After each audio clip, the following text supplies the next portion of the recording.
नमस्कार दोस्तों, अपनारा केमन छो? अपनारा केमन आछेन? फैंटास्टिक, फैंटास्टिक दोस्तों, we are Ravi and Manjusha from diamond city, Gujarat, Surat. Are you all excited? आप खुश है दोस्त? दोस्तों, आपका एक्साइटमेंट देखे तो हम सूरत से आए हैं आपको देखने के लिए।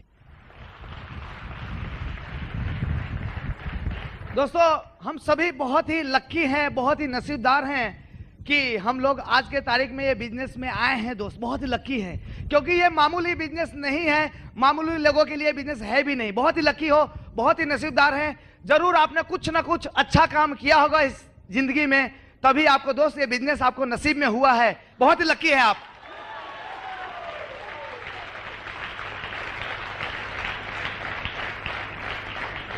सबसे पहले दोस्त, मैं भगवान का, ऊपर वाले का शुक्र गुजार करना चाहता हूं, जिसने हम लोगों को इस पृथ्वी पर भेजा, और इस पृथ्वी पर भेजने के बाद दोस्त हमको इतनी अक्ल दी, बुद्धि दी कि ये बिजनेस हमको समझ में आया और इस बिजनेस में लाए दोस्त।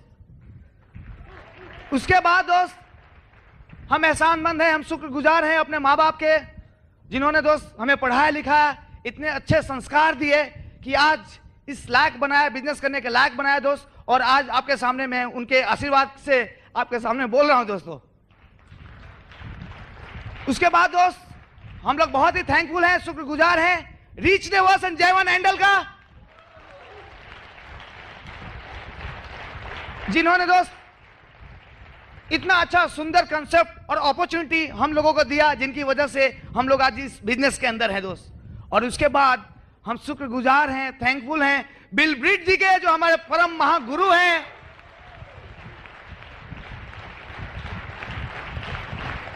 और दोस्तों ब्रिट वर्ल्ड वाइड सिस्टम का, जिसकी वजह से आज हम सब लोग इकट्ठे हुए हैं। अगर ये सिस्टम नहीं होता तो मैं आज आपके सामने यहां पे बोल नहीं रहा होता दोस्तों। सही है? कहते हैं दोस्त कि ताजमहल प्रेम की निशानी है। जैसे ताजमहल प्रेम की निशानी है, वैसे ही ब्रिट वर्ल्ड वाइड करोड़पतियों की कहानी है।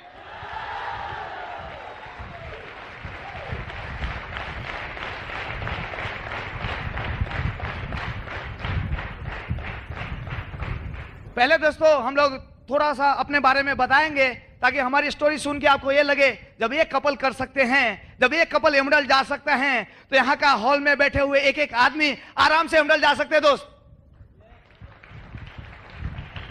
दोस्तों, मैं पेशे से मैकेनिकल इंजीनियर हूं, बहुत बड़ी कंपनी में सर्विस कर रहा था, लेकिन वहां का बॉस पसंद नहीं था मुझे दोस्त।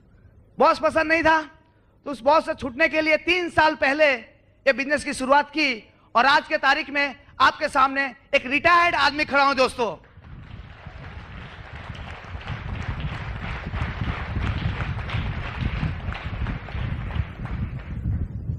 आज के तारीख में हमारा कोई बॉस नहीं है। 4 महीना पहले ही हमारी शादी हुई मंजूषा से।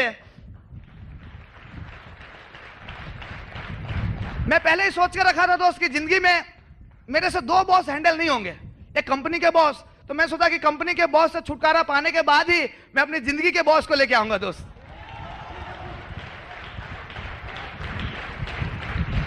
तो कंपनी के बॉस को गुड बाय करके पिछले नवंबर महीने में, नवंबर 2001 में हमारी शादी हुई मंजूषा से, और इन्होंने बहुत ही जल्दी बिजनेस पिकअप किया दोस्त, बहुत ही फास्ट बिजनेस को समझ लिया। हम लोग मलेशिया के लिए क्वालिफाई हुए, और एमएन दोस्त हमको हनीमून ट्रिप के लिए भेजा मलेशिया, फ्री ऑफ कॉस्ट 10 दिन के लिए।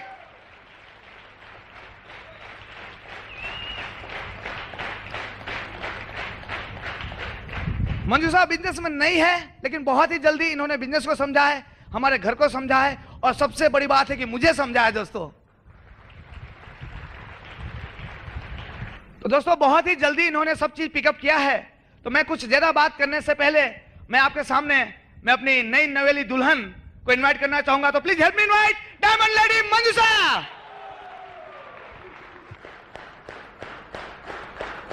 Thank you.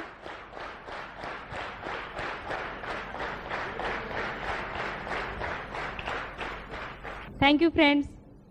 मैं सबसे पहले अपना नाम बता दूं। मेरा नाम मंजूषा है। जैसा इन्होंने बताया, मैं इनकी वाइफ हूँ। मैं बहुत लकी हूँ कि इनके साथ मेरी शादी हुई। मैं तो फॉर्म में साइन किए बिना ही एमरल्ड बन गई।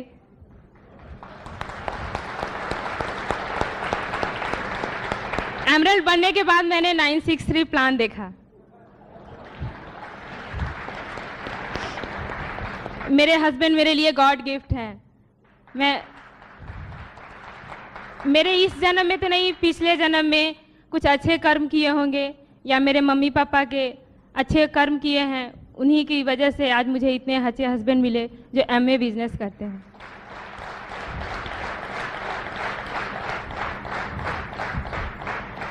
आपसे मैं आगे बातें करने से पहले मैं अपने बारे में आपको बताना चाहूँगी, क्योंकि हो सकता है कि यहाँ पर कुछ बैठे लोग मेरी स्टोरी सुनकर अपने आप को रिलेट कर सकेंगे। ओके, सुनेंगे? Thank you. मैं पहले बता दूं कि हम लोग बहुत सिंपल लाइफ जीते हैं। मैं बता दूं सबसे पहले हम लोग अपने फैमिली बहुत सिंपल लाइफ जी रहे थे। मेरा जन्म गांव में हुआ था, तो और हम लोग 5 भाई बहन हैं। तो पापा जी ने सोचा कि 5 भाई बहन की पढ़ाई तो गांव में फैसिलिटी नहीं होती है, तो पढ़ा नहीं सकते।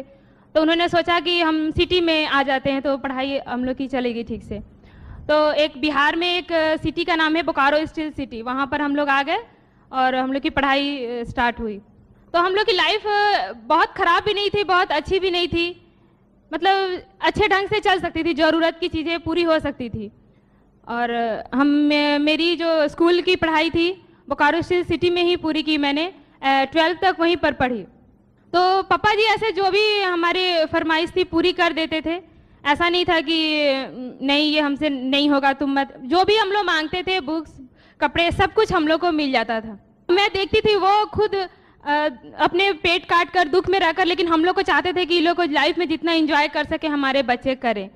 अपना पेट काट कर हम लोग को वो पाल रहे थे, क्योंकि उस समय एजुकेशन को फर्स्ट हम लोग को देना चाहिए, पढ़ाई, उस समय पढ़ाई बहुत ज़रूरी होनी चाहिए। तो हम लोग भी ज़्यादा पापा ऐसे नहीं मांगते थे, क्योंकि हमको पता था कि हैसियत क्या है। हम लोगों ने पढ़ाई सुचारू रूप से पूरी की।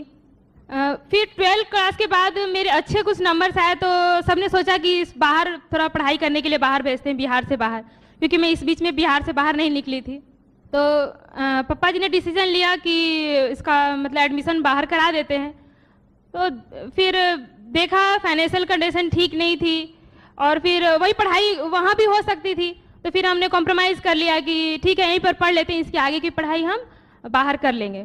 तो फिर हम वहीं पर बोकारो स्टील में ही पढ़े और फिर हम लोगों ने कॉम्प्रोमाइज़ किया, मैं बाहर नहीं निकल पाई, वहीं पर पढ़ाई ग्रेजुएशन भी किया वहीं पर। जब मैं लास्ट ईयर में थी तो उस समय पापा जी शादी के बारे में सोचने लगे, क्योंकि हम लोग 4 बहन थे, तो सभी बोलते थे कि धीरे धीरे शादी करेंगे तब आपको आगे प्रॉब्लम नहीं होगा। तो पापा जी ने बोला ठीक है, मैं सबसे बड़ी हूँ तो पहले मेरे शादी के बारे में सोचे। उसी टाइम जस्ट रवि की सिस्टर की शादी बोकारो में ही हुई थी, तो उनके थ्रू पता चला कि एक लड़का है, इंजीनियर है, सूरत में रहते हैं, आप देखिए आपकी बेटी के लिए ठीक है। पापा जी ने बोला ठीक है मैं पता लगाता हूँ, फिर अगर वो मेरी बेटी को पसंद कर लेंगे तो कर देंगे शादी। तो पापा जी देखे, सब कुछ उनको ठीक लगा, जॉब लड़के सब कुछ अच्छा लगा उनको। तो हमारी शादी फिक्स हो गई 6 दिसंबर को, जिस दिन मेरा बर्थडे था।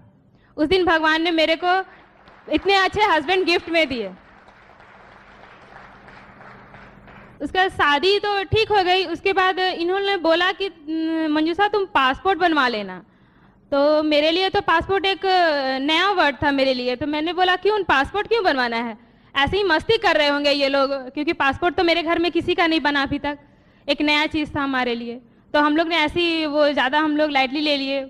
फिर इन्होंने फिर दम बोला कि नहीं अर्जेंट है, सीरियसली बोल रहा हूँ, आप लोग इसका पासपोर्ट बनवा दीजिए, हम लोग को 10 दिन के लिए मलेशिया जाना है शादी के बाद। तो मैं सोच में पड़ गई कि मैं आज तक बिहार से बाहर नहीं निकली, बाहर की दुनिया नहीं देखी, मेरे नसीब में है क्या मैं बाहर निकल पाऊंगी। फिर मेरे को विश्वास नहीं हो रहा था, फिर भी देखते हैं क्या होता है। जैसा बोला उन्होंने, पासपोर्ट हमारे बन गया। और फिर हमारी शादी थी 30 नवंबर को, शादी के जस्ट 6 दिन बाद ही फ्लाइट थी, 6 तारीख को, 6 दिसंबर उस दिन। तो हम लोग सूरत आ गए। फिर 6 तारीख को बॉम्बे से हमारी फ़्लाइट थी। तो मेरे को अभी भी बिलीव नहीं हो रहा था कि मैं एरोप्लेन पे जाऊंगी, चढ़ूंगी, मेरे को बिलीव नहीं हो रहा था, क्योंकि मैं हमेशा स्क्रीन पर या फोटोग्राफ्स में ही एरोप्लेन को देखती थी। टच तो दूर ही, मैं तो सोच रही थी कैसे मैं चढ़ूंगी उस पर। मेरे लिए एक वो ड्रीम था, मैं आपको बता नहीं सकती। मैं वो जब मैं चढ़ी उस पर तो मैं इतनी थैंकफुल थी कि एमवे की वजह से मैं वो एरोप्लेन पे चढ़ रही हूँ।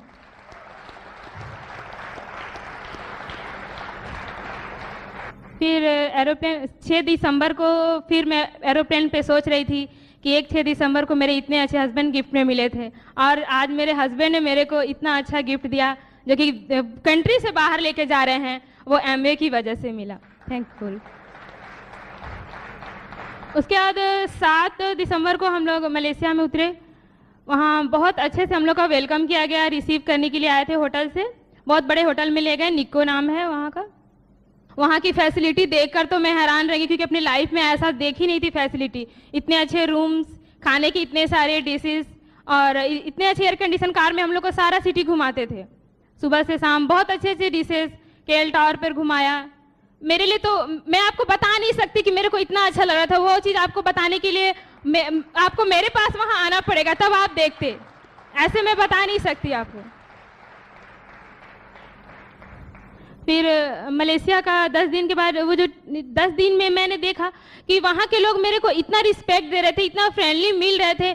मेरे को सब कुछ अजीब लग रहा था, क्योंकि वो लोग इतना रिस्पेक्ट क्यों दे रहे हैं, क्योंकि मैंने कभी उसको देखा नहीं, कभी मिला नहीं। तो वो लोग मेरे को गिफ्ट दे रहे हैं, वेलकम कर रहे हैं।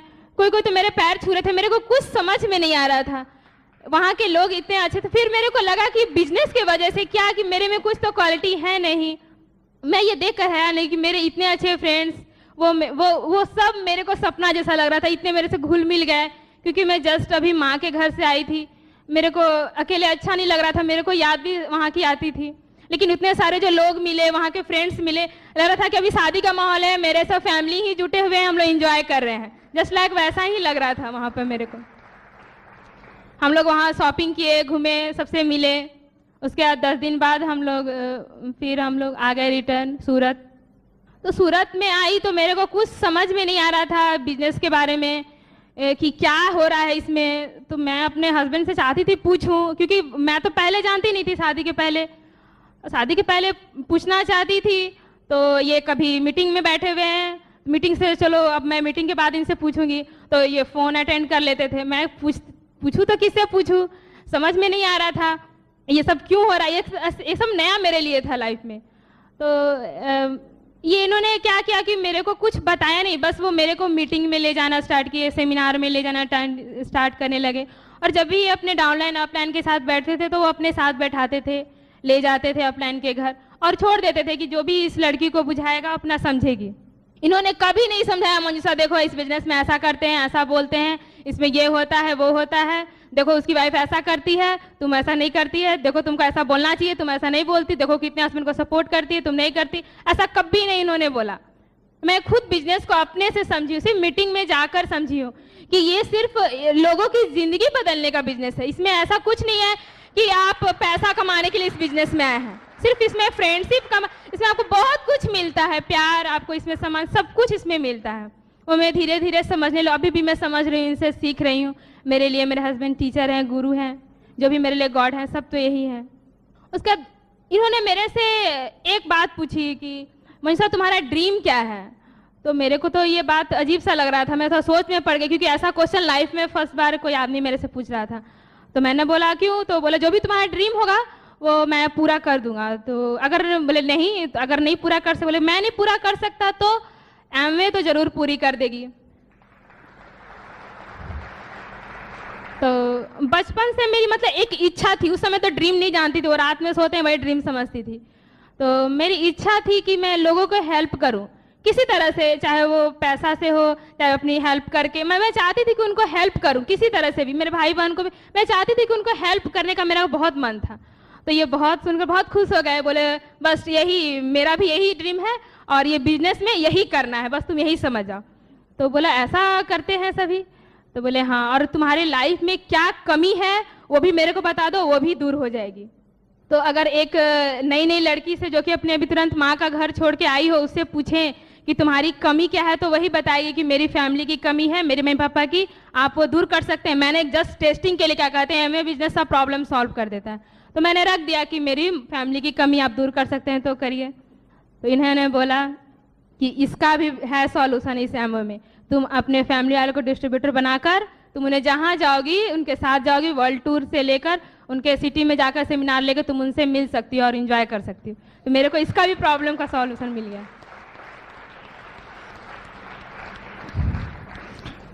और मेरे को ये समझ में नहीं आ रहा था उस दिनों में कि मेरे अंदर जो मतलब क्षमता थी वो मतलब धीरे धीरे निकलने लगी ब्रिज सिस्टम की वजह से। मैं कभी भी इस तरह स्टेज पर तो क्या 2 आदमी के सामने ही मैं बोल नहीं पाती थी, क्योंकि हमारे बिहार में ना कोई भी मतलब लड़कियां इस तरह बाहर नहीं निकलती, जेंट्स ही हैंडल करते हैं बाहर, लड़की को अंदर रखा जाता है, उन्हें ज़्यादा काम बाहर नहीं निकालते, तो फिर पर्दा प्रथा वहाँ ज़्यादा होती है। मैं कभी किसी जेंट्स से तो मेरे को बहुत प्रॉब्लम होती थी बात करने में, लेडीज़ तो ठीक है, तो मेरे को स्टेज पर बोलना तो मेरे लिए एक सपना था, लेकिन मेरे को स्टेज पे आते ही इतनी पावर आ जाती थी ब्रिज सिस्टम की कि मैं अपने दिल से आराम से बात कर सकती थी लोगों से।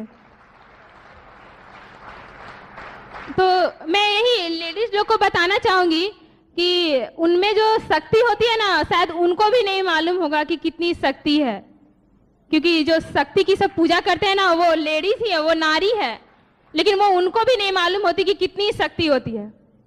आप एक बार सोचिए कि अगर कोई इस अलग जॉब या बिजनेस में आप देखिए कि लेडीज घर में अकेले काम करती रहती हैं और उनके हस्बैंड बाहर जॉब करते हैं या बिजनेस करते हैं जो भी, तो प्रमोशन वाले सिर्फ हस्बैंड को ही मिलते हैं, कभी भी वाइफ को कोई सामान या उनको कोई प्रमोशन नहीं मिलता। तो आप बताइए कि अगर उनको हस्बैंड को क्यों प्रमोशन मिलता है, जरा आप सोचिए क्यों मिलता है? क्योंकि वाइफ होती है, उनके सारे घर के प्रॉब्लम है खुद हैंडल करती है, खुद सॉल्व करती है, उनको नहीं बताती है बच्चे के प्रॉब्लम, चाहे फाइनेंशियल जो भी प्रॉब्लम, कैसे भी वो अब घर को संभाल लेती है, क्योंकि हस्बैंड को देंगे हो सकता है वो टेंशन में आ जाएंगे, फिर उसी में सोचेंगे काम पर ध्यान नहीं देंगे, तो सारा अपने ही प्रॉब्लम सॉल्व करती हैं, बच्चे को जो भी ड्यूटी हो जो भी प्रॉब्लम है खुद सॉल्व करती हैं, लेकिन सिर्फ सम्मान और जो भी प्रमोशन वो हस्बैंड को ही मिलते हैं, लेडीज को कुछ नहीं मिलता। लेकिन मेरे को ये बात अच्छा लगा इस बिजनेस से कि इसमें हस्बैंड वाइफ दोनों को सेम मिलता है यहाँ पर सम्मान। जैसे कि कोई भी अभी रिलायंस कंपनी के धीरू भाई अंबानी हैं, उनके वाइफ का नाम पूछेंगे तो किसी को नहीं मालूम है, सिर्फ उनके हस्बैंड को सब जानते हैं, टाटा बिरला सिर्फ उनको जानते हैं, लेकिन वाइफ के नाम को कोई नहीं जानता। कोई जानता है क्या यहाँ पर? कोई नहीं जानता। लेकिन हमारे बिजनेस में देखिए कुलीन and Meena Desai, Raj and Sangeeta Shah, Kumar and Andy, सभी हस्बैंड वाइफ नेम से ही जानते हैं। ये मेरे को बहुत अच्छी लगी, दोनों को मिलजुल कर करना है। और वो यहाँ इस बिजनेस में नारी की शक्ति को पहचाना गया है, विमेन्स की जो पावर है वो पहचाना गया है। लोग कहते हैं सभी कि जो औरत होती है वो आदमी से 2 गुना ज्यादा खाती है, लेकिन उसमें शर्म है वो 4 गुना ज्यादा है, और उसमें जो सहन शक्ति है वो 6 गुना ज्यादा है, परंतु उसमें काम करने की शक्ति है वो 8 गुना ज्यादा है। ये सिर्फ एमवे ने ही पहचाना है। और मैं इस लाइफ में आकर मेरे को एक लग रहा है कि पृथ्वी पर एक स्वर्ग उतर रहा है, जैसे ही लगते हैं ना यहाँ पर मिलना, मेरे को स्वर्ग जैसा लगता है यहाँ पर। मेरे को सब बोलते थे कि स्वर्ग तो धरती पर कभी आ नहीं सकता, लेकिन मैं तो इसी को स्वर्ग मानती हूँ। यहाँ मैं बहुत खुश हूँ अपने लाइफ स्टाइल से, अपने हस्बैंड से, और यहाँ पे डाउनलाइन अपलाइन से बहुत अच्छे मिले मेरे को। मैं बहुत शुक्रगुजार हूँ भगवान की, क्योंकि खुश रहने का एक होता है ना कि आप मेंटली खुश रहें, आप ये नहीं कि हाँ खुशी दिखा रहे पैसा मिल रहा है लेकिन आप अंदर से खुश नहीं हैं। मैं आज बहुत खुश हूँ। खुश रहने के लिए आदमी बहुत कुछ करते हैं, जैसे कि मान लीजिए आपको 1 घंटे की खुशी चाहिए तो आराम से सो जाइए, आपको सिर्फ 1 घंटे की ही खुशी मिलेगी। लेकिन अगर आपको 1 दिन की खुशी चाहिए तो आप क्या करेंगे कि आप फ्रेंड्स के साथ कुछ बातें करेंगे, फिर उनके साथ कहीं घूमने चले जाएंगे, तो आपको सिर्फ 1 दिन की खुशी मिलेगी, उससे ज़्यादा नहीं। अगर आपको 1 वीक की खुशी चाहिए तो आप क्या करेंगे, अपने फैमिली या फ्रेंड्स के साथ हिल स्टेशन में वेकेशन मनाने चले जाएंगे, आप 1 वीक के लिए खुश रह सकते हैं। अगर आप 1 मंथ के लिए खुश रहना चाहते हैं तो आप वर्ल्ड टूर पर निकल जाइए, बहुत खुश रहेंगे, लेकिन ओनली सिर्फ 1 महीने के लिए। लेकिन फ्रेंड्स, अगर आप जिंदगी भर खुश रहना चाहते हैं तो आप एमवे बिजनेस करिए। Thank you, go diamond. अब मैं अपने डायमंड हस्बैंड रवि को बुलाना चाहूंगी। Thank you. फैंटास्टिक फैंटास्टिक दोस्तों,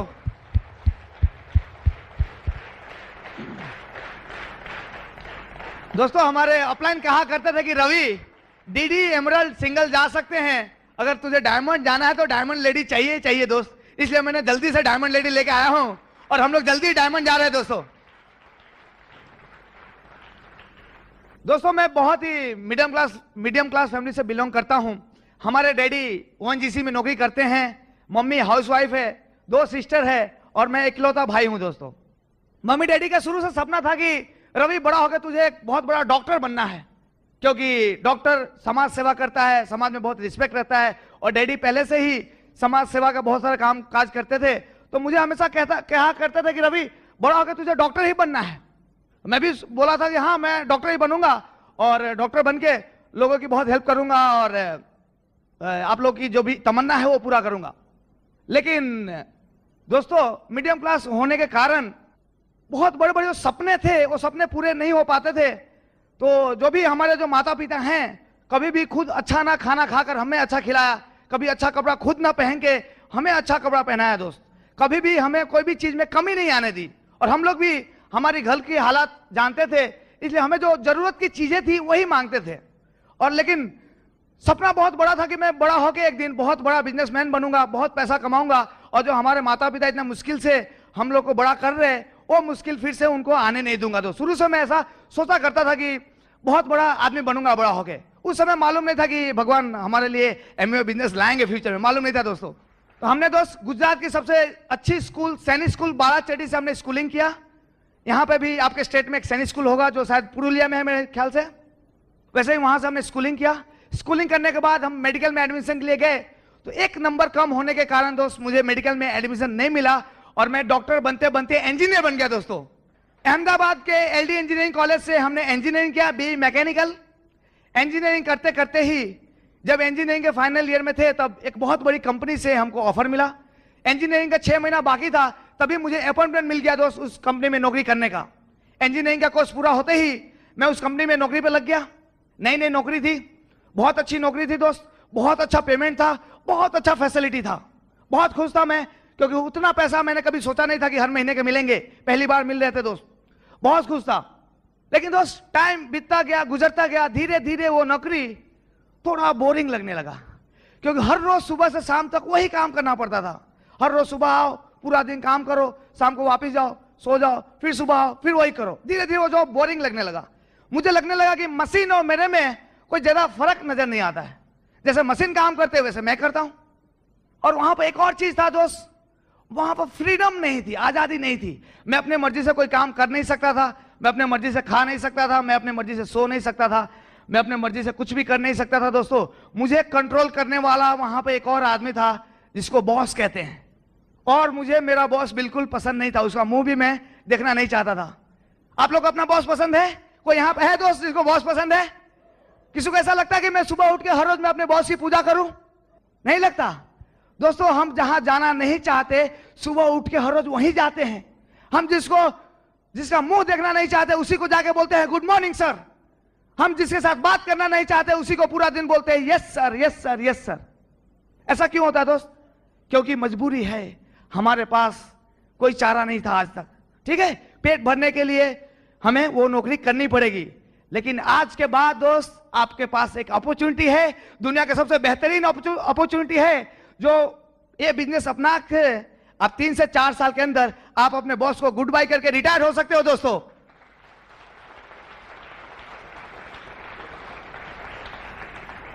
तो दोस्तों मैं अपने दोस्तों को कहता था कि दोस्तों मुझे ये नौकरी अच्छी नहीं लगती, मुझे फ्रीडम चाहिए, मुझे काम करने में कोई तकलीफ नहीं है, लेकिन मैं हमेशा अपने मर्जी के हिसाब से काम करना चाहूंगा। तो मेरे दोस्तों ने कहा कि रवि अगर तुझे आजादी चाहिए तो खुद का बिजनेस करना पड़ेगा, नौकरी में तो जैसे बॉस कहते हैं वैसे ही काम करना पड़ेगा। फिर मैंने सोचा कि खुद का बिजनेस, तो दोस्तों पता किया तो खुद का बिजनेस शुरू करने के लिए बहुत पैसा चाहिए था, लाखों रुपए चाहिए था, और उसमें एक बहुत बड़ा रिस्क इन्वॉल्व था कि जो पैसा डालेंगे वो डूब भी सकता है, जीरो भी हो सकता है। और हमारे पास दोस्त पैसा तो था नहीं, डैडी के पास थोड़ा बहुत पैसा था, तो सिस्टर की शादी करने की थी तो उसके लिए पैसा रखा हुआ था। अगर वो डैडी ने बोला कि अगर बेटा ये पैसा बिजनेस में लगा देंगे तो फिर कल सिस्टर की शादी होगी तो फिर पैसा कहां से लाएंगे, बाई चांस ये पैसा जीरो हो गया फिर क्या करेंगे दोस्तों। तो दोस्तों कोई भी बिजनेस कर नहीं सका, छोटे मोटे बिजनेस ट्राई किए लेकिन उसमें सक्सेसफुल नहीं हुए, क्योंकि ट्रेडिशनल बिजनेस में दोस्त मेहनत के अलावा बाकी बहुत सी चीजें चाहिए, जैसे कि अंदर टेबल आपको देना चाहिए, ठीक है। और वो चीज मेरे में नहीं थी दोस्त। मैं हमेशा ईमानदारी और सिंसियर काम में मानता हूं, तो ये सब चीजें मेरे से हो नहीं सका, तो कोई भी बिजनेस मैं कर नहीं सका। बाद में मुझे धीरे धीरे लगने लगा कि ये जो इंजीनियरिंग का जो लाइन है वही लगता है अच्छा नहीं है, टेक्निकल लाइन है, मशीन के साथ डीलिंग है। मैं सोचा कि चलो लाइन बदल देते हैं दोस्त। उस समय दोस्त मैनेजमेंट का बहुत डिमांड था, एमबीए वाले बहुत white collar job, air condition office में बैठते थे। मैं सोचा चलो एमबीए कर लेते हैं, एमबीए का अच्छा डिमांड है। तो दोस्तों जब मैं एमबीए करने के लिए सोचा, तो उस समय अच्छी कॉलेज में एमबीए करने के लिए साल का 1 से 2 लाख रुपए फी होती थी अच्छी कॉलेज से। और जब मैं वो कॉलेज में एमबीए करने जाता तो इतना पैसा तो था नहीं, पहली बात। दूसरी बात, जब मैं एमबीए करने के लिए जाता तो मेरी नौकरी छूट जाती और जो मेरी सोर्स ऑफ इनकम था वो बंद हो जाती। तो इसके कारण दोस्त मैं वो एमबीए का कोर्स भी नहीं कर सका। बाद में मुझे मालूम चला कि जहां पे मैं नौकरी करता हूं सूरत में ही पार्ट टाइम में मैनेजमेंट का कोर्स चलता है दोस्त। मैंने कहा ये अच्छा है, दिन भर नौकरी करो और शाम का जो फ्री का टाइम है उसमें हम ये पार्ट टाइम ये मैनेजमेंट का कोर्स करेंगे। तो हमने पार्ट टाइम में master in human resource development में दोस्त एडमिशन ले लिया। पूरी दिन नौकरी करता था, शाम को जाके वो मैनेजमेंट का कोर्स करते थे दोस्त। और उसी मैनेजमेंट के कोर्स में हमारी मुलाकात हुई हमारे स्पॉन्सर से, जिनका नाम है दोस्त एरिक भाटावाला।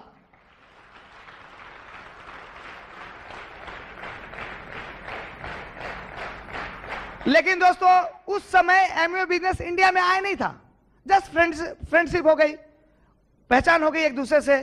थोड़े दिन बाद वो मैनेजमेंट का कोर्स पूरा हो गया, मैं फर्स्ट क्लास से पास हो गया और वापस कंपनी में लग गए दोस्त। फिर वही पुराना जिंदगी चालू, सुबह से शाम नौकरी। थोड़े 1-2 महीने बाद मेरे एक दोस्त का फोन आया जो मेरे साथ पार्ट टाइम में मैनेजमेंट कोर्स में भी था और मेरे साथ मेरे कंपनी में नौकरी भी करता था, कि रवि, एरिक जो अपना दोस्त था उसने कुछ नया बिजनेस चालू किया है पार्ट टाइम में, जो नौकरी के साथ वो बिजनेस कर सकते हैं, और वो बिजनेस समझाने के लिए आज शाम को हमारे घर आ रहे हैं। अगर तू फ्री है तो तू भी आ जा समझने के लिए। देखिए दोस्त, मेरे स्पॉन्सर ने डायरेक्टली मुझे बुलाया नहीं था बिजनेस देखने के लिए, उसने किसी और को बुलाया और उस दोस्त ने मुझे बुलाया दोस्त। फिर भी ऐसे बिजनेस देखने के बाद भी आज के तारीख में मैं एमरल्ड हूं दोस्त।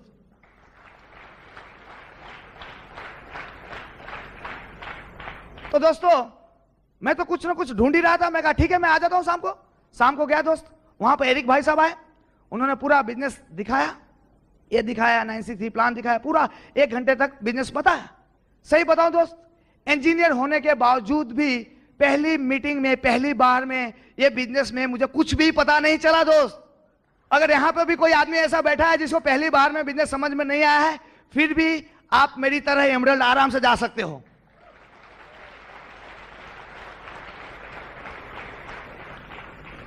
लेकिन मुझे एक चीज समझ में आ गई उसमें से, कि आदमी बोलता है दोस्त 3 महीने बाद 40 से 50 हजार रुपए महीने के मिलेंगे, और 2.5 से 3 साल बाद अगर तुम डायमंड बन जाते हो तो महीने से 2.5 से 3 लाख रुपए मिलेंगे। मैं कहा क्या बात करता है, इतना पैसा तो दोस्त मैं पूरी जिंदगी नौकरी करूं फिर भी 2.5 से 3 लाख रुपए महीने के नहीं मिलेंगे, सही है। मैं कहा दोस्त क्योंकि दोस्त पैसे और प्रेम की कोई भाषा नहीं होती, कोई भी भाषा में बोला जाए सबको समझ में आ जाता है। मुझे दोस्त कंपनी के बारे में मालूम नहीं था, कंपनी का नाम कभी सुना नहीं था, मुझे विश्वास नहीं था कि कंपनी सही में है कि नहीं है, लेकिन मुझे मेरे दोस्त पे विश्वास था। मुझे मालूम था कि मेरे दोस्त मेरे से 4-5 हजार रुपए के लिए झूठ नहीं बोलेगा दोस्त। जो हमारी दोस्ती है 4-5 हजार रुपए के लिए कोई दाव पर लगाएगा नहीं, सही है। तो मैंने दोस्त उस दोस्त पे विश्वास रख के मैंने बिजनेस ज्वाइन कर लिया दोस्तों। एरिक जी ने कभी भी मुझे ज्यादा समझाया नहीं, ज्यादा कन्विंस नहीं किया, मैंने खुद ये बिजनेस समझा दोस्त। बहुत से लोग आते हैं नए आदमी कि आप मुझे कन्विंस करो तब मैं ये बिजनेस करूंगा। अरे कन्विंस करें हम आपको? आपके पैसा कमाने के लिए हमें कन्विंस करने की जरूरत है, आपको टाइम कमाने के लिए हमें कन्विंस करने की जरूरत है, आपको अपने वाइफ और बच्चे की सिक्योरिटी के लिए हम आपको कन्विंस करेंगे, आपके बच्चे के लिए, फैमिली के लिए बड़ी से बड़ी गाड़ी लेने वाले हो, बंगले लेने वाले हो, आपके बच्चे अच्छी कॉलेज में पढ़े, अच्छी यूनिवर्सिटी में पढ़े, उसके लिए हमें कन्विंस करने की जरूरत है। Friends, this is not a business of convincing, but this is a business of realization. आपको कोई दोस्त कन्विंस करने नहीं आएगा कि आप ये बिजनेस करो, ये आपको खुद को समझना पड़ेगा कि ये बिजनेस आपके लिए है कि नहीं है। दिस इज, बहुत से लोग आके आर्ग्यूमेंट करते हैं दोस्त, ये ऐसा है वैसा है। This is not a business of argument, this is a business of agreement. Agreement करना पड़ेगा दोस्त, आर्गुमेंट से काम नहीं बनती। बहुत से लोग डिस्कशन करते हैं, ये है वो है। This is not a business of discussion, this is a business of decision. आपको डिसीजन लेना पड़ेगा दोस्त। ये आपको समझना है दोस्त कि आपके घर में क्या चीज है, क्या चीज नहीं है, आपके सपने क्या है, क्या नहीं है दोस्त।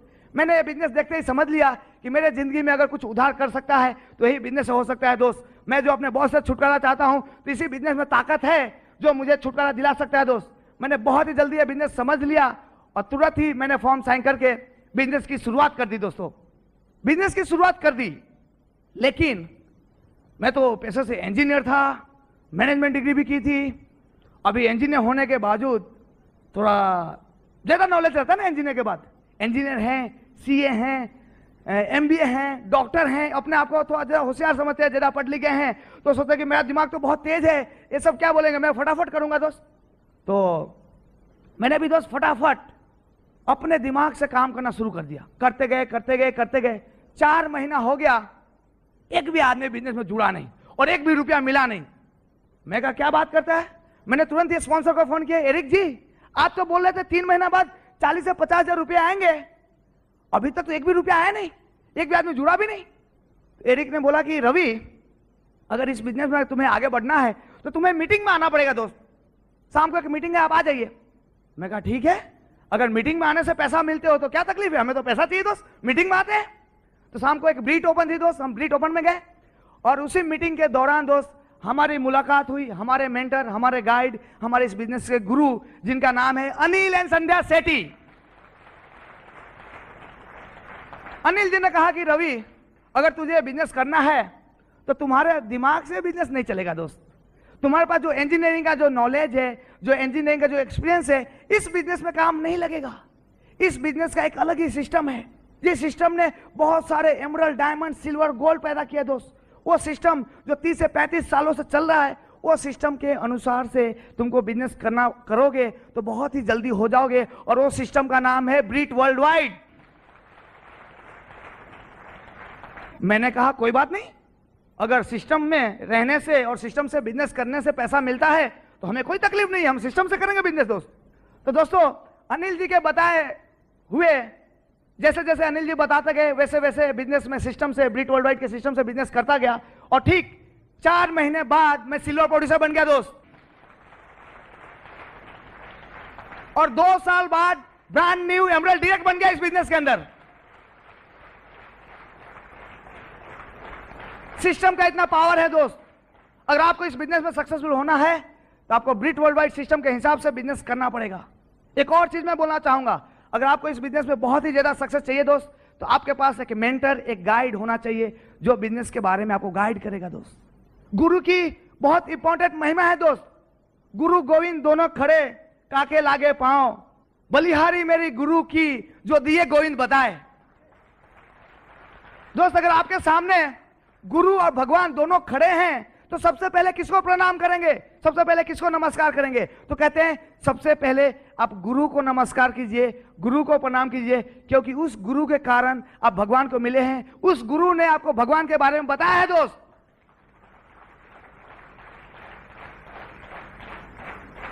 तो वैसे ही दोस्त अगर इस बिजनेस में बहुत ही सक्सेस आपको चाहिए तो आपके पास एक मेंटर होना चाहिए, गाइड होना चाहिए, क्योंकि आप जो भी काम करते हैं आप अपने हिसाब से तो सब कुछ सही कर रहे हैं, वो आपके जो मेंटर है उसको मालूम चलेगा कि आप सही कर रहे हैं कि गलत कर रहे हैं। जितने भी बड़े बड़े स्पोर्ट्समैन हैं, बास्केटबॉल है कि हॉकी है कि क्रिकेट है, सब में कोच होते हैं दोस्त, मेंटर होते हैं जो सिखाते हैं, सचिन को सिखाते हैं कैसे बैट पकड़ना है। वैसे ही इस बिजनेस में भी दोस्त आपको सिखाने वाला आपके पास एक मेंटर, एक गाइड होना चाहिए, सही है। और हम लोग दोस्त बहुत ही लकी हैं, बहुत ही नसीबदार हैं कि हमारे पूरे टीम को मेंटरशिप गाइड कर रहे हैं दोस्त हमारे ग्रेट डायमंड कुलीन एंड मीना देसाई। वो हमें सिखा रहे हैं दोस्त जल्दी से जल्दी कैसे डायमंड और क्राउन एम्बेसडर बनना है, और हम उनके कहे हुए रास्ते पे चल रहे हैं और बहुत ही जल्दी डायमंड जा रहे हैं दोस्त। अब बिजनेस तो शुरुआत हो गई दोस्तों। शुरुआत में क्या हुआ कि मेरी नौकरी ऐसी थी कि सुबह 7 बजे मैं जाता था सर्विस में, आने का कोई टाइम फिक्स नहीं था, जाना फिक्स था, आने का कोई काम फिक्स नहीं था दोस्त। मैं इंजीनियर था, एक पर्टिकुलर यूनिट का इंचार्ज था। उस कंपनी में जब तक मशीन ठीक ठाक चलते रहेंगे तब तक ठीक है दोस्त, मैं वापस आ सकता हूं। अगर मशीन में कुछ भी प्रॉब्लम हो तो मैं वापस नहीं आ सकता, क्योंकि हर मिनट में लाखों रुपए की प्रोडक्शन होती थी हर मिनट में। तो दोस्तों कभी 7 बज जाते थे, कभी 8, कभी 10, कभी 12, कभी कुछ प्रॉब्लम हो तो सुबह भी हो जाती थी दूसरे दिन का। लेकिन अगर सब कुछ सही ढंग से चल रहा है तो सुबह 7 बजे जाके शाम को वापस 7 बजे मैं घर पे आ जाता था। तो मेरे पास टाइम का एक बहुत प्रॉब्लम था, पूरा दिन नौकरी में चली जाती थी, टाइम बिल्कुल नहीं था। तो मैं हमेशा अनिल जी को कहा करता था, अनिल जी मुझे बिजनेस तो करना है लेकिन मेरे पास टाइम नहीं है दोस्त, कब करूं, पूरा दिन तो नौकरी में चला जाता है। तो अनिल जी ने कहा कि रवि, मान लो कि तुम ये बिजनेस नहीं करते हो, छोड़ दो एमए बिजनेस, मान लो, तो 1 साल बाद क्या तुम्हारे पास टाइम रहेगा? 2 साल बाद आपके पास टाइम रहेगा? 10 साल बाद आपके पास टाइम रहेगा? मैंने सोच के देखा दोस्त कि जैसे जैसे समय जाएगा वैसे वैसे मेरी पोजीशन बढ़ेगी, वैसे वैसे मेरी जवाबदारी बढ़ेगी, और दोस्त मेरे पास टाइम तो और भी कमती होती जाएगी, और लास्ट में मैं अपने बॉस के कुर्सी पे बैठ जाऊंगा, जिसकी कुर्सी मुझे बिल्कुल पसंद नहीं है, क्योंकि मेरी बॉस की हालत तो मेरे से भी खराब थी। वो सुबह इतना जल्दी आ जाते थे कंपनी में, जबकि उनके बच्चे सोते रहते थे तभी वो कंपनी में आ जाते थे दोस्त, और रात को इतना लेट जाते थे कि बच्चे तो क्या, बीवी भी सो जाती है। बड़ी बड़ी कंपनी में दोस्त बहुत पैसा देते हैं लेकिन आपको टाइम भी ले लेते दोस्त, फ्रीडम नहीं रहता वहां पे। उस पैसा का क्या काम जो आप अपने फैमिली को टाइम नहीं दे सकते दोस्त। आप दोस्त टाइम देके पैसा कमा सकते हैं, हाँ, टाइम डाल के आप पैसा कमा सकते हो, लेकिन पैसा डाल के आप टाइम नहीं कमा सकते कभी भी जिंदगी में। बड़ी बड़ी कंपनी में बड़े बड़े पोजीशन, बहुत पैसा मिलता है, लाखों रुपए सैलरी रहती है, लेकिन टाइम का बहुत प्रॉब्लम है दोस्त। बच्चे से बात किए हुए 3-4 दिन हो जाते हैं, संडे के संडे जब छुट्टी का दिन रहता है तब बच्चे से मुलाकात होती है, बच्चे से बातचीत होती है, तो बच्चे लोग मम्मी से पूछते हैं, मम्मी मम्मी ये नए अंकल कौन सा है अपने घर में? उनको बोलते हैं तो संडे फादर, संडे के संडे मुलाकात होती है। तो दोस्त मैं तो कहा कि नहीं नहीं अनिल भाई तो बिल्कुल सही बोल रहे हैं बॉस, जैसे जैसे टाइम जाएगा मेरे पास टाइम की और भी कमी होती जाएगी। तो उन्होंने कहा कि रवि तेरे पास टाइम एक प्रॉब्लम है, उसको प्रॉब्लम मत मानो दोस्त, उसको चैलेंज उठा लो कि टाइम नहीं है फिर भी ये बिजनेस करना है, और चैलेंज बना के बिजनेस करते जाओ 2 से 3 साल बाद तुम टोटली रिटायर्ड हो जाओगे और 24 के 24 घंटे तुम्हारे रहेंगे दोस्त। तो हमने दोस्त उनकी बात मान ली, हमने कहा कि प्रॉमिस किया अपलाइन को कि आज के बाद मेरे पास टाइम नहीं है, ऐसा एक्सक्यूज मैं कभी भी कोई भी अपलाइन को बताऊंगा नहीं। मैंने उसको चैलेंज बना लिया दोस्त, और उस नौकरी के साथ साथ ये बिजनेस करता गया। सुबह 7 से 7 बजे तक नौकरी करता था, फिर 7 बजे आके नहा धो के फटाफट 8 बजे से 10 बजे तक नए लोगों को मिला करता था दोस्त, क्योंकि 8 से 10 नए आदमी को मिल सकते, 10 बजे के बाद नए आदमी के घर नहीं जा सकते, सही है। फिर 10 बजे से 12 बजे तक जो डिस्ट्रीब्यूटर थे उनके साथ बैठा करता था, ट्रेनिंग दिया करता था ये बिजनेस में कैसे आगे बढ़ना है, 10 से 12। और फिर 12 से 2-3 बजे तक मैं खुद जाके अपने अपलाइन के घर अनिल जी के पास जाके दोस्त मैं खुद जाके सिखा करता था ये बिजनेस, और फिर सुबह 6 बजे उठ के नौकरी जाना है वापिस।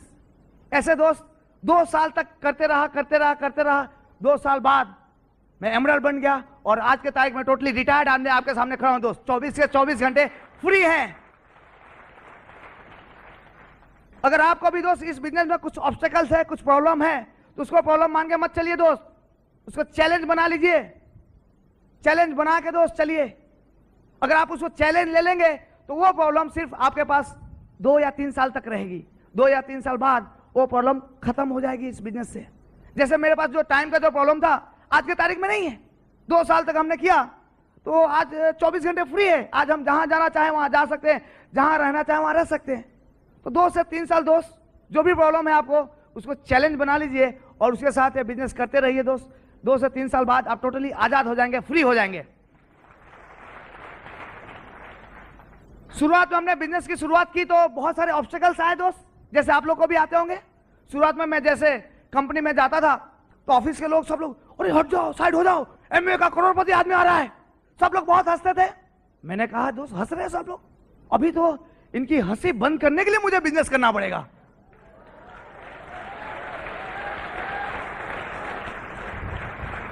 अगर अभी तो मैं उतना सीरियस नहीं था इस बिजनेस में, लेकिन ये पब्लिक हंस रही है, अभी इनकी हंसी बंद करने के लिए मैं ये बिजनेस करूंगा और सक्सेसफुल होऊंगा, क्योंकि success is the best revenge. अगर किसी से आप बदला लेना चाहते हो दोस्त, तो आप उसके सामने इतना ऊंचा उठ जाओ, इतना ऊंचा उठ जाओ कि खुद सामने वाला आपके सामने भिखारी जैसा लगने लगे।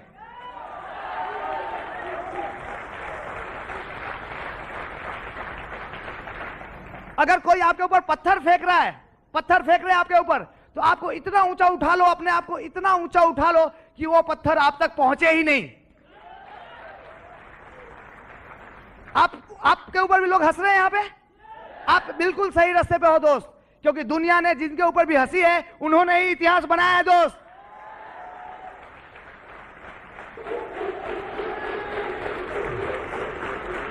आप लोग दोस्त हर रोज सुबह सर्विस जाते हैं, छोटे मोटे बिजनेस में जाते हैं, सुबह उठ के टिफिन लेके, आपके ऊपर कोई हंसता है? आजू बाजू वाला हंसता है?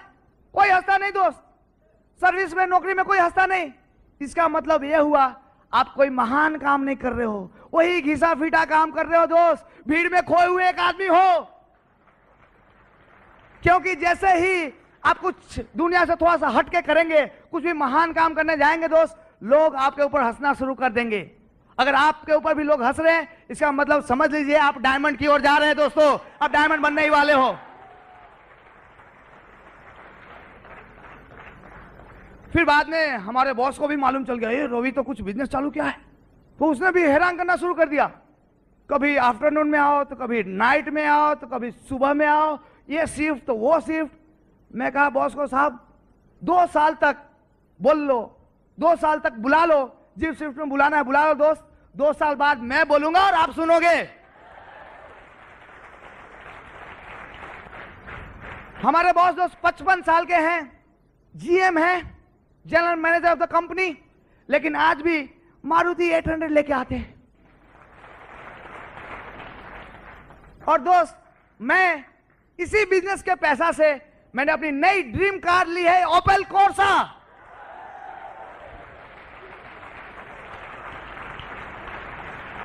अभी सुबह सुबह जब नौकरी जाते थे तो हमारा बॉस मारुति 800 लेके जाता था, और मैं अपनी नई car brand new Opel Corsa boss के साइड में ही पार्क करने का, मारुति 800 के साइड में इतना टच करके पार्क करता था कि उसका दरवाजा खुलने में थोड़ा तकलीफ हो। Success is the best revenge दोस्त। क्या हालत हो रही होगी बॉस की दिल में? Success is the best revenge दोस्त। अगर किसी से बदला लेते हो तो ऐसे लो, सही बात है। वही दोस्त जो लोग देख के हंसा करते थे मेरे ऊपर, आज मैं जिस रास्ते से निकलता हूं, अगर वो सामने हो तो लोग अपना रास्ता बदल देते हैं, क्योंकि उनकी हिम्मत नहीं मेरे आंखों में आंखें डाल के बात कर सके।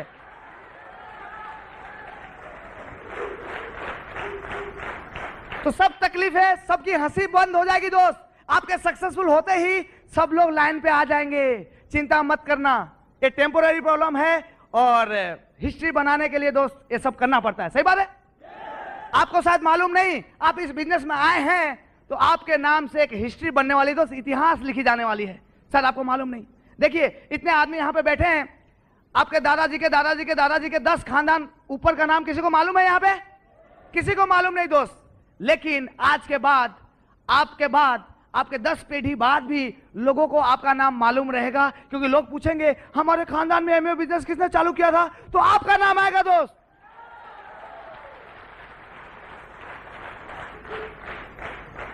भगवान के बाजू में आपका फोटो रख के आपको लोग अगरबत्ती करेंगे, क्योंकि आपके पोते के पोते के पोते को जो करोड़ों रुपया की जो रॉयल्टी मिल रही होगी, आपके कारण मिल रही होगी दोस्तों। आम जिंदगी में लोग दोस्त मर मर कर जीते हैं, आम जिंदगी में लोग मर मर कर जीते हैं, लेकिन इस बिजनेस में लोग मरकर भी जिंदा रहते हैं।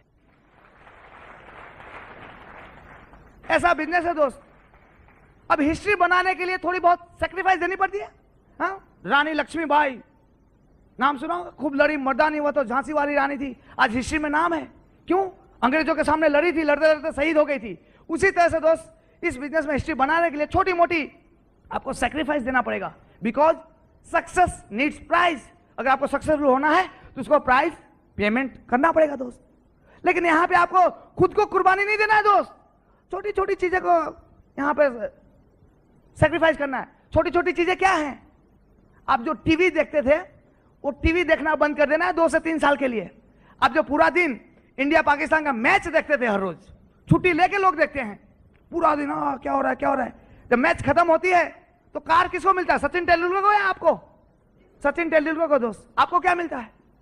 पूरा दिन जो मैच देखा उसका लाइट बिल आता है महीने के अंत में। अब बाई चांस अगर वो मैच हार गए तो टीवी बंद करके बाहर 2 घंटे जाके गाली देने में टाइम वेस्ट होता है। सही बात है। तो दोस्तों उस टीवी को 2 से 3 साल के लिए पोस्टपोन कर देना है। कभी आपका जो शेड्यूल है उसमें थोड़ा बहुत चेंज हो जाएगा। कभी खाना आप सपोज 8 बजे खाते हो तो कभी मीटिंग के कारण 5 बजे खाना पड़ेगा, या तो कभी 10 बजे खाना पड़ेगा। थोड़ा सा चेंज हो जाएगा आपके शेड्यूल में, खाली 2 से 3 साल के लिए। दोस्तों जो आप हर रोज 7 से 8 घंटे सोते थे तो इस बिजनेस के लिए दोस्त थोड़ा सा कम कर दीजिए, 5 से 6 घंटे कर दीजिए 2 से 3 साल के लिए। 2 से 3 साल के लिए दोस्त।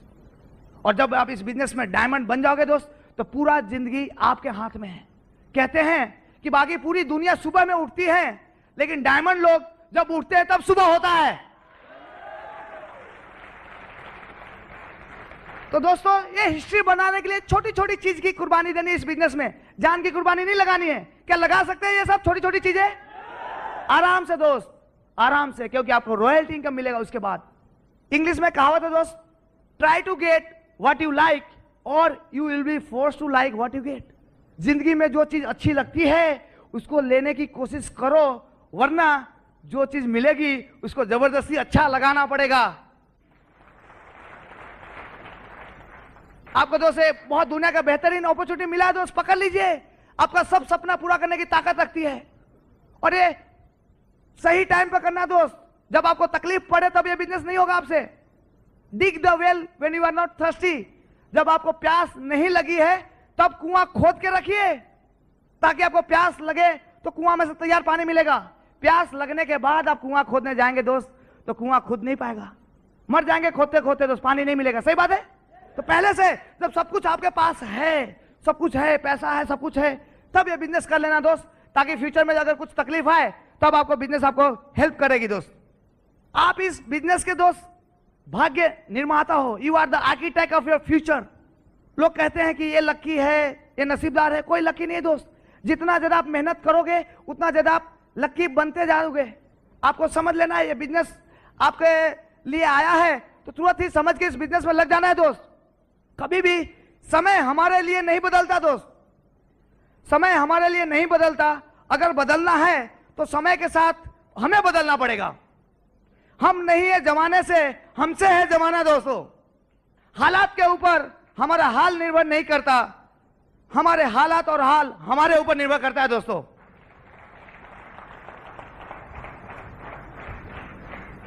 जन्म और मृत्यु का अधिकार भगवान ने हमें नहीं दिया दोस्त।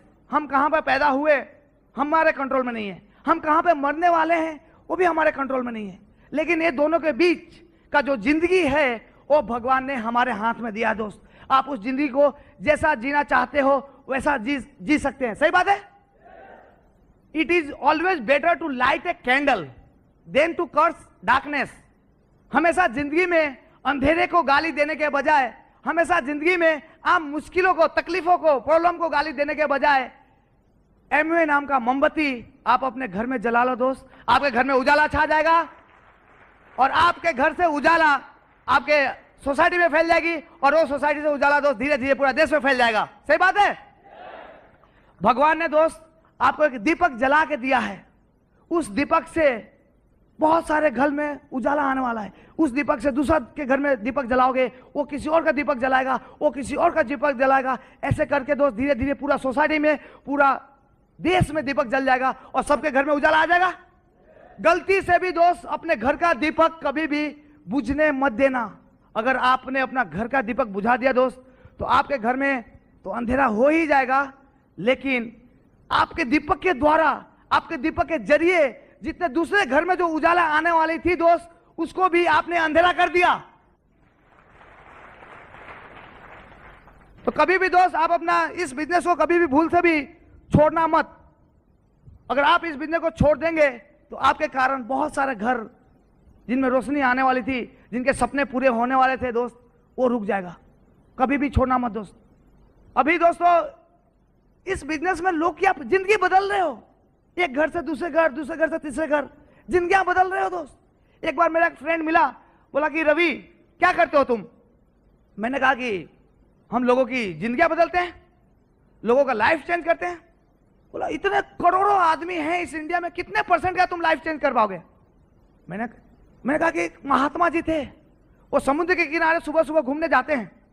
जब वो समुद्र के किनारे घूम रहे थे तो बहुत सारी स्टारफिश समुद्र की लहरें में, टाइड्स में आके किनारे पर लग जा रही थी और सभी स्टारफिश पानी के लिए छटपटा रही थी, मर रही थी। उस महात्मा ने क्या किया, एक एक मछली को उठा के पानी में फेंकते जा रहे थे। वहां पे एक नौजवान आया, पूछा महात्मा जी आप क्या कर रहे हो? बोला कि इन सब मछलियों को बचा रहा हूं। बोला इतनी सारी करोड़ों स्टारफिश लगी हुई है, इसमें से आप कितने % का जिंदगी बचा पाओगे? महात्मा जी ने क्या किया मालूम है?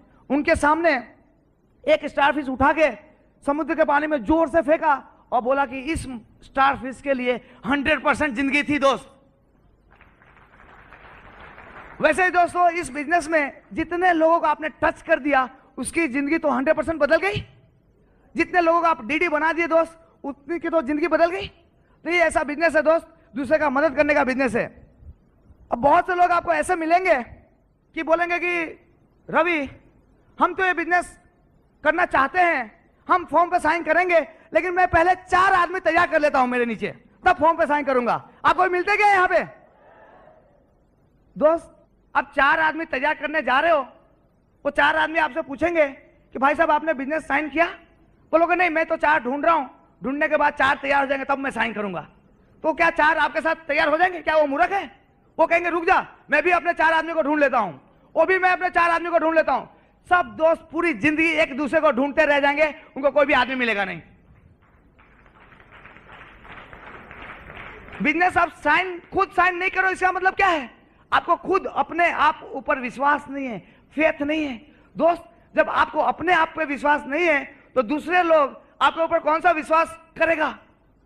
हिस्ट्री गवाह है, इतिहास साक्षी है दोस्त कि इतिहास ने हमेशा उसी आदमी का साथ दिया है जिसने खुद के ऊपर विश्वास रखा हो। आपके साथ हजारों आदमी खड्डे में कूदने के लिए तैयार रहेंगे, लेकिन सबसे पहले आपको उस खड्डे में कूदना पड़ेगा दोस्त। अब हिस्ट्री खोल के देखिए, महात्मा गांधी जब डांडी मार्च करने वाले थे तो अहमदाबाद से डांडी तक चल के जाना था। तुमको डर लग रहा था कि यार इतना दूर 200 से 300 किलोमीटर चल के जाना है, मैं चलना शुरू करूंगा और पीछे कोई आया नहीं तो उन्होंने डिसाइड किया चलो मैं चलना शुरू करता हूं, कभी भी मैं पीछे मुड़ के देखूंगा ही नहीं कोई आ रहा है कि नहीं आ रहा हूं। कभी भी दोस्त आपको चांस मिले तो डांडी मार्च का वीडियो कैसेट देख लेना। एक बार जब गांधी जी ने शुरू किया तब पीछे मुड़ के उन्होंने कभी देखा नहीं। उन्होंने क्या किया, चलते गए चलते गए चलते गए, लोग उनको देख के एक के बाद एक के बाद एक के बाद जुड़ते गए, एक गांव के बाद गांव के बाद गांव जुड़ता गया और अंत में जाके एक इतिहास बन गया दोस्त। और अपने फ्रीडम के लिए बहुत इंपॉर्टेंट रोल प्ले किया डांडी मार्च। वैसे ही दोस्त इस बिजनेस में आपको अपने आप पे विश्वास रख के, अपने अपलाइन पे विश्वास रख के, अपने दोस्त पे विश्वास रख के जिसने आपको बुलाया है दोस्त इस बिजनेस में जुड़ जाओ। लोग आपसे जुड़ रहे हैं कि नहीं जुड़ रहे हो देखो मत दोस्त, आप चलते जाओ चलते जाओ चलते जाओ, एसटीपी करते जाओ। लोग जुड़ रहे हैं कि नहीं जुड़ रहे आप कभी देखना मत, क्योंकि वो आपके हाथ में नहीं है। जिसके नसीब में बिजनेस रहेगा वो जुड़ जाएगा, जिसके नसीब में नहीं रहेगा दोस्त नहीं जुड़ेगा। आप एसटीपी करते जाओ 2 से 3 साल बाद आप डायमंड डायरेक्ट बन के अपनी स्टोरी सुना रहे होंगे दोस्तों। ऐसा बिजनेस है ये। अभी बहुत से दोस्त ऐसे मिलते हैं कि रवि मुझे पूरा का पूरा सब कुछ बता दो एमबीए के बारे में तब मैं साइन करूंगा। डायमंड बोनस क्या है, एमरल्ड बोनस क्या है, क्राउन एम्बेसडर कैसे बनते हैं, सब कुछ बता देने के बाद ही मैं बिजनेस साइन करूंगा। दोस्त कभी 1 घंटे में इतनी बड़ी कंपनी के बारे में सब कुछ बता सकते क्या? नहीं बता सकते दोस्त। एक महात्मा जी थे जो गांव-गांव जाके सत्यनारायण भगवान का कथा कहते थे दोस्त। एक बार एक गांव में गए कथा कहने के लिए, शाम को 7 बजे की कथा थी और जब गए तो उनको याद है कि यार मैं तो अपना बुक, कथा वाली बुक मैं घर पे ही भूल के आया हूं। तो उन्होंने क्या किया, अपने चेले को बोला कि उनका गांव वहां से 2 से 3 किलोमीटर दूर था। चेले को बोला कि बेटा वो मैं कथा वाली बुक भूल गया हूं, तू घर जाके बुक लेके आ जा। और उनको एक टॉर्च दिया कि ले चल, रात हो गया तो तुम इसे लाइट में तुमको देखने का मदद मिलेगा। तो चेला ने वो टॉर्च लिया, अपने गांव जाना शुरू किया। लेकिन टॉर्च जलाया तो उसे सिर्फ 10 फीट का ही रास्ता दिखाई देता था। वापिस आए महात्मा के पास, महात्मा जी अपना गांव तो 3 किलोमीटर दूर है, लेकिन ये टॉर्च से तो सिर्फ 10 फीट का ही रास्ता दिखाई देता है। महात्मा जी ने बोला कि बेटा तू पहले वो 10 फीट चल ले, 10 फीट चलेगा उसके बाद 10 फीट और दिखाई देगा, फिर तू वो 10 फीट भी चल लेना, उसके बाद 10 फीट और दिखाई देगा, उसके बाद 10 फीट और दिखाई देगा। ऐसे ऐसे दोस्त तू चलते जा और अंत में तू अपने गांव में पहुंच जाएगा दोस्त। तो पहले आपको जितना दिखाया गया दोस्त उतना तो चलिए, उतना चलने के बाद आपका आगे का रास्ता और भी दिखाया जाएगा, और भी दिखाया जाएगा, और धीरे धीरे आप अपने डेस्टिनेशन पे पहुंच जाएंगे। सही है? तो दोस्त, एक ही दिन में, एक ही घंटे में सब कुछ नहीं बताया जा सकता। ये बिजनेस दोस्त लोगों का मदद का बिजनेस है। लोगों को जितना ज्यादा मदद करेंगे उतना ज्यादा आप इस बिजनेस में आगे बढ़ोगे। भगवान के प्रिंसिपल पर यह बिजनेस बनाया गया है दोस्त। भगवान कहते हैं तुम जितने लोगों को मदद कर सकते हो करो। आपकी मदद करने के लिए भगवान बैठे दोस्त।